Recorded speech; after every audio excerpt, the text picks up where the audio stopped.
बल की conceptual video के बाद एक बार फिर से स्वागत है आप सभी का अध्ययन गैलेक्सी यूट्यूब चैनल पर। इस पार्ट में हम लोग 40 मोस्ट इंपॉर्टेंट क्वेश्चन पर डिस्कस करने वाले हैं, तो कहीं मत जाइए, बने रहिए, अंत तक अवश्य वीडियो को देखें और ये क्वेश्चंस आपके सभी परीक्षाओं के लिए इंपॉर्टेंट हैं। तो चलिए स्टार्ट करते हैं।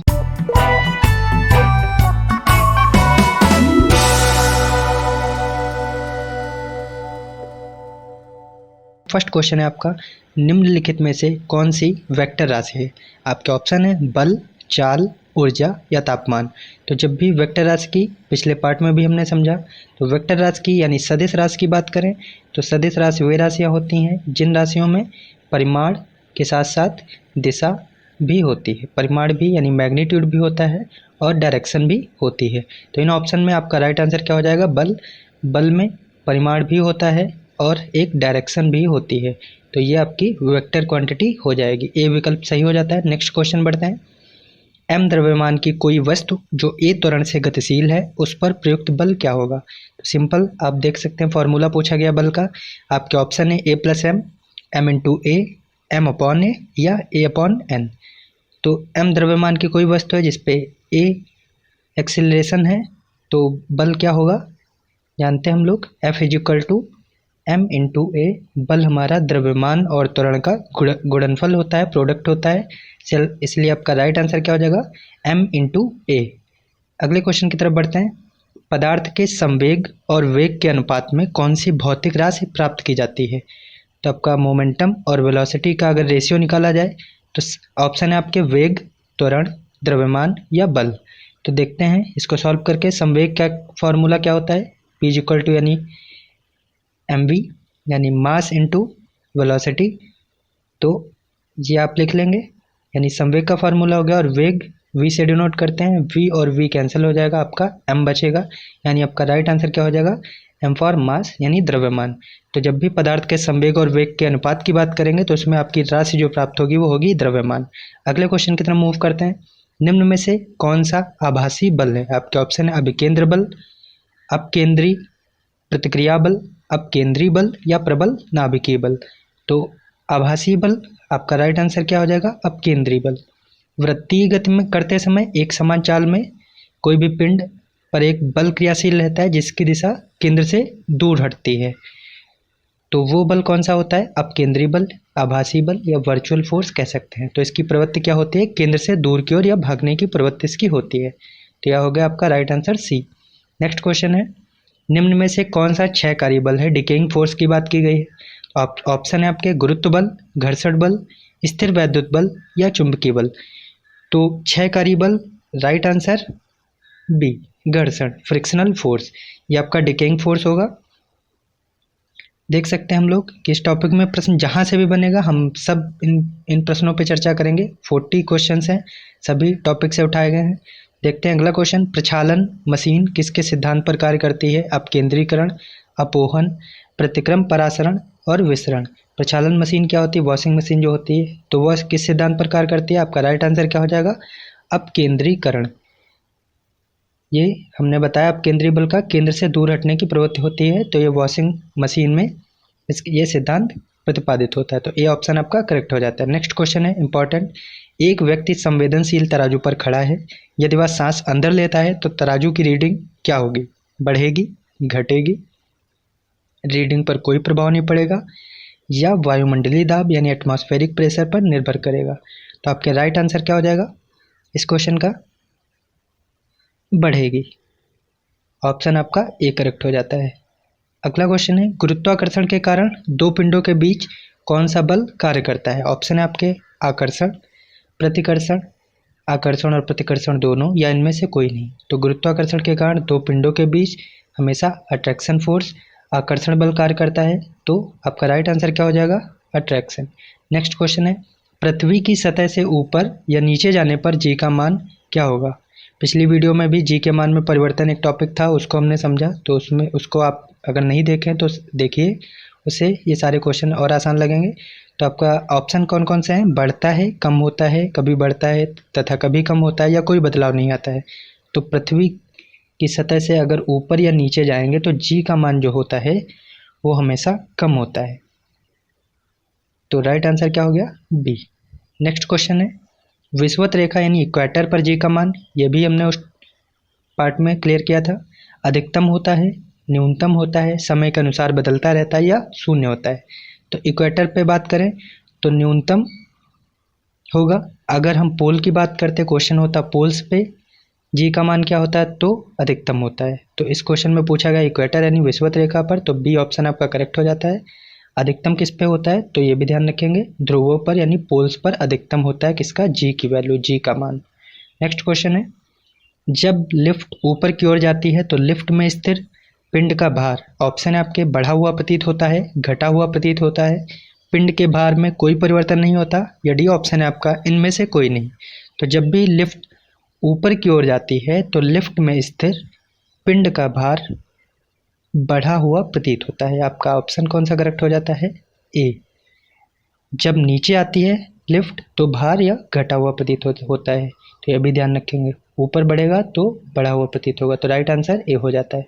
नेक्स्ट क्वेश्चन है, जी का मान होता है, इंपॉर्टेंट है, तो आपके ऑप्शन है 6.6 इंटू 10⁻11 न्यूटन, दूसरा है 6.6 इंटू 10⁻11, और तीसरा है आपका 9.8 मीटर पर सेकंड स्क्वायर, और फोर्थ है 0.98 मीटर पर सेकंड स्क्वायर। तो जी की वैल्यू बताई भी थी, आपका राइट आंसर क्या हो जाएगा, सी, 9.8 मीटर पर सेकंड स्क्वायर, सभी लोग याद रखेंगे। नेक्स्ट है, दूध से क्रीम निकालने में कौन सा बल लगता है, इंपॉर्टेंट है ये भी, घर्षण बल, अभिकेंद्री बल, अपकेंद्री बल, या इनमें से कोई नहीं। तो दूध से क्रीम निकालने, ये भी आपका अपकेंद्री बल में आता है, यानी केंद्र से दूर हटना, जो बताया था अपकेंद्री बल। तो ये भी आपका राइट आंसर क्या हो जाएगा, सी, अपकेंद्री बल। नेक्स्ट क्वेश्चन है, एक पानी से भरी गिलास के नीचे से कागज को खींचते हैं तो पानी में गति उत्पन्न नहीं होती है, महत्वपूर्ण प्रश्न है, ध्यान देंगे। आपके ऑप्शन है, गति के तीसरे नियम के कारण, जड़त्व के कारण, घर्षण के कारण, या इनमें से कोई नहीं। तो जब भी पानी से भरे गिलास एक्टिविटी करेंगे, आप देखेंगे कागज को नीचे से हटाएंगे तो पानी में एक इंस्टेंट उस टाइम में पानी में गति नहीं होती है, थोड़ी देर बाद पानी ग्लास से फैलता है। तो यह किस नियम के कारण होता है, यह आपका बी ऑप्शन करेक्ट कर देता है, जड़त्व के कारण, इनर्शिया के कारण। जड़त्व के कारण पानी से भरे ग्लास के नीचे से कागज को खींचने पर पानी में गति यानी स्पीड, मोशन नहीं उत्पन्न नहीं होती है, और एक पिंड को स्वयं एक समान विराम अवस्था में बदलने की अक्षमता को विरामावस्था का जड़त्व, या बोल सकते हैं इनर्शिया ऑफ रेस्ट कहते हैं। तो आपका राइट आंसर क्या हो जाएगा, जड़त्व के कारण, बी ऑप्शन करेक्ट हो जाता है। नेक्स्ट क्वेश्चन है, मंदन है, रिटार्डेशन पूछा गया, ऑप्शन है आपके, परिवर्तनशील त्वरण, धनात्मक त्वरण, चर त्वरण, या ऋणात्मक त्वरण। तो मंदन की बात करें यानी कि रिटार्डेशन की, तो ये क्या होता है कि किसी भी गतिमान वस्तु पर बल लगाने से उसका वेग बढ़ता है, तो इसमें त्वरण उत्पन्न होता है, ये जानते हैं। लेकिन वस्तु का वेग बल लगाने पर घटने अगर लगे तो वह ऋणात्मक त्वरण या मंदन कहलाता है। तो आपका राइट आंसर क्या हो जाएगा, ऋणात्मक त्वरण, यानी प्लस में होगा तो वो त्वरण कहलाएगा, अगर वही चीज़ निगेटिव में यानी ऋणात्मक में हो जाएगी तो वो मंदन या रिटार्डेशन कहलाएगा। नेक्स्ट क्वेश्चन है, डैश की एस इकाई न्यूटन है, एस इकाई किसकी न्यूटन है, आपके ऑप्शन है, वजन और द्रव्यमान, वजन और संवेग, वजन और त्वरण, या वजन और बल। तो इनमें देखना है, दो दो ऑप्शन है आपके, कौन सी किसकी इकाई न्यूटन होती है। तो आपका राइट आंसर क्या हो जाएगा, वजन और बल, यानी डी ऑप्शन सही हो जाता है। हम जानते हैं बल की एसआई यूनिट क्या होती है, न्यूटन होती है, और जो वजन है आपका ये भी एक तरीके का भार होता है, और ये भी एक बल है, वजन यानी भार भी एक बल है जो पृथ्वी द्वारा m द्रव्यमान की वस्तु पर लगाया जाता है। तो वस्तु यहाँ से फार्मूला अगर इसका लिखें तो वेट यानी W is equal to mg, mass into गुरुत्वीय त्वरण, द्रव्यमान गुणे गुरुत्वीय त्वरण। तो आपका राइट आंसर क्या हो जाएगा, तो ये भी एक तरीके का बल है, तो इसकी भी एसआई यूनिट क्या हो जाएगी, न्यूटन हो जाएगी, इसलिए वजन की भी न्यूटन और बल की भी न्यूटन, तो डी ऑप्शन आपका करेक्ट। नेक्स्ट क्वेश्चन है, जी का मान, ऑप्शन है आपके, विषुवत रेखा पर अधिक और ध्रुवों पर कम होता है, पृथ्वी के केंद्र की ओर जाने पर कम होता है, पृथ्वी की सतह से ऊपर जाने पर बढ़ता है, या नियत रहता है।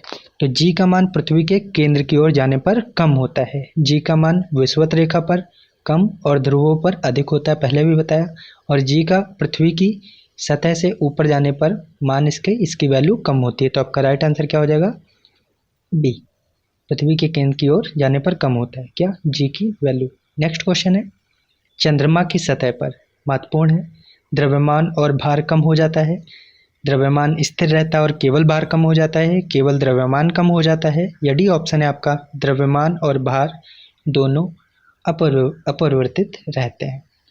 तो चंद्रमा की सतह पर क्या होगा, द्रव्यमान हम जानते हैं कि स्थान निरपेक्ष होता है, मतलब द्रव्यमान सभी जगह पर समान होता है, और भार की बात करें तो भार का मान गुरुत्वीय त्वरण पर निर्भर करता है, जी पर निर्भर करता है, और चंद्रमा पर गुरुत्वीय त्वरण पृथ्वी के गुरुत्वीय त्वरण का कितना होता है ये भी ध्यान रखेंगे, 1/6 गुना होता है। इसीलिए चंद्रमा पर भी भार भी पृथ्वी का 1/6 गुना ही होगा। तो आपका राइट आंसर क्या हो जाएगा कि द्रव्यमान तो स्थिर रहता है लेकिन भार कम हो जाता है, तो बी ऑप्शन करेक्ट हो जाता है।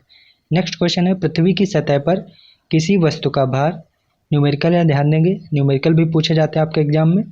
तो भार दिया गया है 29.4 न्यूटन और इसका द्रव्यमान यानी एम पूछा गया है। आपके ऑप्शन है 2 kg, 3 kg, 4 kg या 29.4 kg। तो भार फॉर्मूला भी ऊपर क्वेश्चन में बताया, W = वेट = mg। तो यहाँ से आपका वैल्यू कौन सी दी गई है, मास,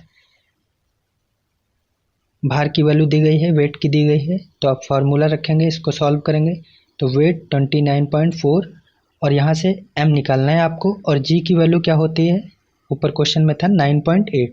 इसको जब हम सॉल्व करेंगे तो क्या आ जाएगा आपका, m = 29.4 अपॉन 9.8, पॉइंट हटाएंगे और इसको सॉल्व करेंगे तो ये आपका कट जाएगा 3 से, तो m = 3 kg आ जाएगा, यानी मास आपका द्रव्यमान जो होगा वो आ जाएगा 3 kg। बी ऑप्शन करेक्ट हो जाता है।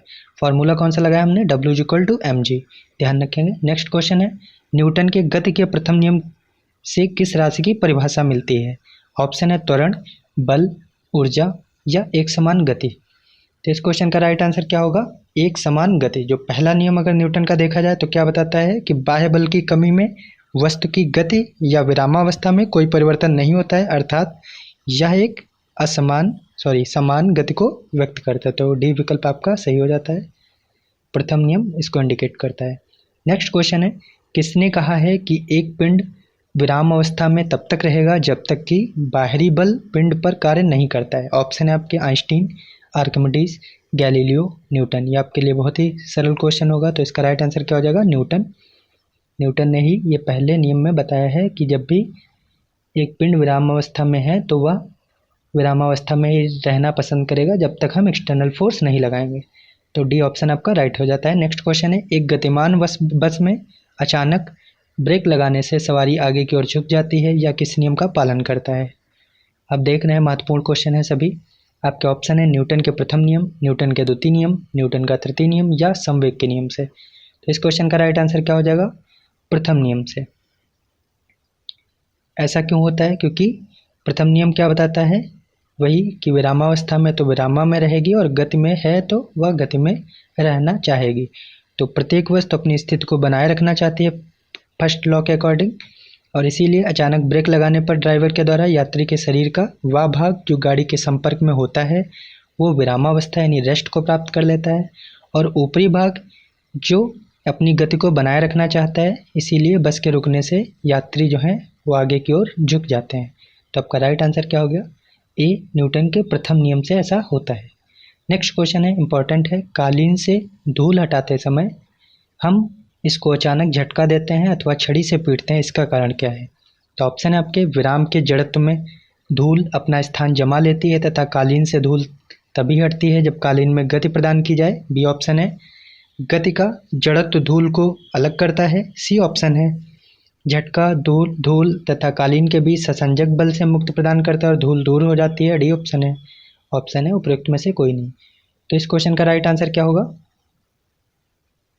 आपका ए विकल्प सही हो जाता है कि विराम के जड़त्व में धूल अपना स्थान जमा लेती है और कालीन से धूल तभी हटती है जब कालीन में गति प्रदान की जाए। जब कालीन पे हम किसी भी डंडे से या छड़ी से पीटते हैं तो वह धूल विरामावस्था से गति में प्रवाहित हो जाती है और वह निकल जाती है। तो ऑप्शन आपका सही हो जाता है ए।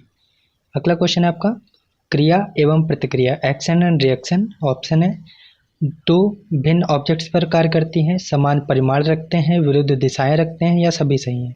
तो ये भी इम्पॉर्टेंट है। क्रिया और प्रतिक्रिया की बात की हुई है, तो क्रिया और प्रतिक्रिया विपरीत दिशाएं रखती हैं, यह भी सही है, यानी विरुद्ध दिशाएं रखते हैं।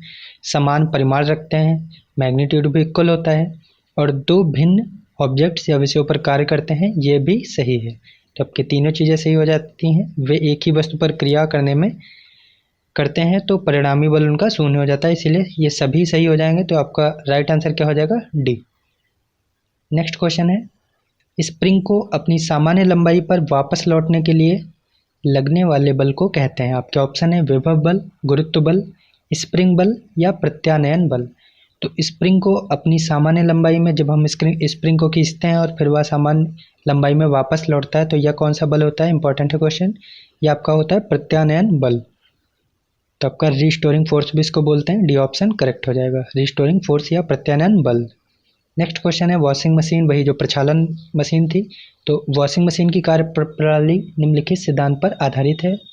ऑप्शन है अपकेंद्रण, अपेहन, विलोम परासरण या विसरण। तो इसका भी राइट आंसर क्या हो जाएगा? अपकेंद्रण, क्योंकि वॉशिंग मशीन की जो कार्य प्रणाली है अपकेंद्रण पे इसके सिद्धांत पर आधारित है कि इसका अगर हम समझें तो जब कोई पिंड किसी भी वृत्तीय मार्ग पर चलता है, जैसे हमने पहले भी बताया था, तो वह एक मार्ग के केंद्र की ओर बल लगाता है। केंद्र की ओर बल लगाने का प्रोसेस क्या होता है? आपका अभिकेंद्री बल। पिछली वीडियो में भी समझा। और देखा जाए यदि न्यूटन के थर्ड लॉ से, तो इस नियम इस बल का एक प्रतिक्रिया बल जो कि एक परिमाण में अभिकेंद्री बल के बराबर, लेकिन इसकी दिशा के विपरीत होता है।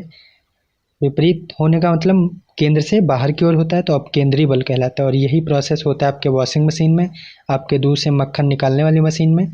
तो इन सब में क्या होता है? अपकेंद्री बल कार्य करता है या अपकेंद्रण का सिद्धांत लागू होता है। ये विकल्प सही हो जाता है। नेक्स्ट क्वेश्चन है, शून्य में स्वतंत्र रूप से गिरने वाली वस्तुओं की या का आपके ऑप्शन है समान गति होती है, समान वेग होता है, समान त्वरण होता है या समान बल होता है। तो इस क्वेश्चन का राइट आंसर क्या हो जाएगा? सी, समान त्वरण होता है, क्योंकि यह गति गुरुत्वीय त्वरण यानी जी के अधीन होता है, इसीलिए आपका सी विकल्प सही हो जाता है। नेक्स्ट क्वेश्चन है, कोई साइकिल सवार किसी मोड़ में घूमता है, ये भी महत्वपूर्ण क्वेश्चन है, तो वो क्या करेगा? तो बाहर की ओर झुकता है, आगे की ओर झुकता है, भीतर की ओर झुकता है या बिल्कुल नहीं झुकता है। तो साइकिल सवार है, किसी मोड़ पे टर्न पे घूमेगा, तो यदि कोई ऐसा करता है तो वह भीतर की ओर झुकता है। आपका राइट आंसर क्या हो जाएगा? सी, अंदर की ओर झुकेगा। ऐसा क्यों होता है? क्योंकि वह एक सेंट्रीपिटल फोर्स वहाँ पे काम कर रहा होता है, अपने भार को संतुलित कर सके और गिरने से बच सके, ऐसा उसको करना पड़ता है। और अब केंद्रीय बल हमने बताया कि केंद्र की ओर इसकी डायरेक्शन यानी दिशा होती है। आगे बढ़ते हैं। नेक्स्ट क्वेश्चन है, इस विकल्प का इस क्वेश्चन का राइट आंसर क्या हुआ? सी। अगला क्वेश्चन है, यदि किसी गेंद को ऊर्ध्वाधर रूप से फेंका जाए तो गुरुत्व त्वरण क्या होगा? आपके ऑप्शन है गेंद की गति की विपरीत दिशा में होगा, गेंद की गति की दिशा में होगा, जैसे जैसे गेंद नीचे आती है तो त्वरण में वृद्धि होती है, या डी ऑप्शन है आपका उच्चतम बिंदु पर शून्य हो जाता है। तो इस क्वेश्चन का राइट आंसर क्या होगा? तो इस क्वेश्चन का राइट आंसर क्या होगा? गुरुत्वीय त्वरण सदैव पृथ्वी की केंद्र की ओर लगने वाला बल होता है, इसलिए ऑप्शन आपका कौन सा हो जाएगा? A option. गुरुत्वीय त्वरण सदैव पृथ्वी के केंद्र की ओर लगने वाला बल होता है, इसलिए गेंद की गति की विपरीत दिशा में होगा गुरुत्वीय त्वरण आपका। तो नेक्स्ट क्वेश्चन है आपका, 2 किलोग्राम तथा 4 किलोग्राम के दो पिंड क्रमशः P और Q हैं। 100 मीटर की ऊंचाई से यह पिंड एक साथ गिराए जाते हैं। आपके ऑप्शन है धरातल पर Q से पहले पहुंचेगा P, धरातल पर P से पहले पहुंचेगा कौन सा? Q। P और Q दोनों एक साथ पृथ्वी पर पहुंचेंगे या इनमें से कोई नहीं।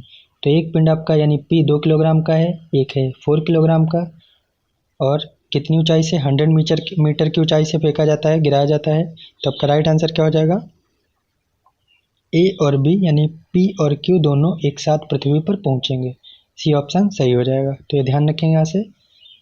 अगला क्वेश्चन है, एक मनुष्य का भार पृथ्वी पर न्यूमेरिकल है 600 न्यूटन है, तो इसका चंद्रमा पर भार होगा, वही जो रिलेशन बताया था उससे सॉल्व होगा। तो आपके ऑप्शन है 600 न्यूटन, 3600 न्यूटन या 0 न्यूटन या 100 न्यूटन। तो क्या दिया गया है? पृथ्वी का मनुष्य का भार पृथ्वी पर कितना है? 600 न्यूटन है। तो चंद्रमा पर पूछा गया है, तो इसको कैसे सॉल्व करेंगे? हम जानते हैं कि चंद्रमा पर जो भार होता है वो पृथ्वी के भार के 1.6 गुना होता है।